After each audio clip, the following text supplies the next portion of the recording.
السلام علیکم دوستو، میرا نام ہے عمر مصطفیٰ، آپ دیکھ رہے ہیں cricket news hub YouTube channel. دوستو، سیریز کے پہلے میچ میں عبرتناک شکست کے بعد آسٹریلیا کے خلاف دوسرے میچ کے لیے قومی ٹیم میں 2 تبدیلیاں کرنے کا فیصلہ۔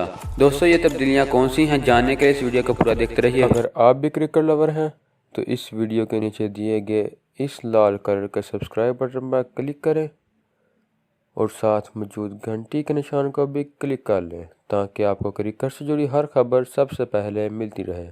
تفصیلات کے مطابق پاکستان اور آسٹریلیا کے کرکٹ ٹیموں کے درمیان سیریز کا دوسرا اور آخری ٹیسٹ میچ 29 نومبر سے ایڈیلیڈ میں شروع ہوگا۔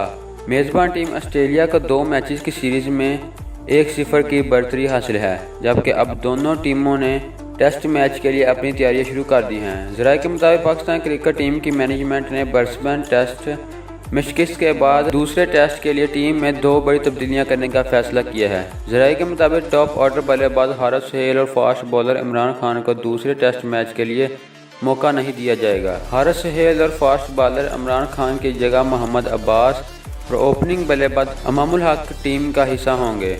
واضح رہے کہ برسبن میں کھیلے گئے پہلے ٹیسٹ میچ میں آسٹریلیا نے اننگز اور 5 رن سے کامیابی حاصل کی تھی، جبکہ آسٹریلوی ٹیم اس سے قبل 3 T20 انٹرنیشنل میچز کی سیریز بھی گرین شرٹ کو 2-0 سے ہرا چکی ہے۔ دوستو، یہ تھی ہماری آج کی یہ ویڈیو۔ آپ کے خیال میں کیا محمد عباس اور امام الحق کو ٹیم میں شامل کرنا چاہیے؟ کمنٹ باکس میں اپنی رائے کا اظہار لازمی کریں۔ اگر آپ کو ہماری یہ ویڈیو پسند آئی تو اسے لائک کریں، ہمارے چینل کو سبسکرائب کریں تاکہ آپ کو کرکٹ سے جڑی ہر خبر سب سے پہلے ملتی رہے۔ دوستو، ملتے ہیں اپنی اگلی ویڈیو میں۔ خدا حافظ۔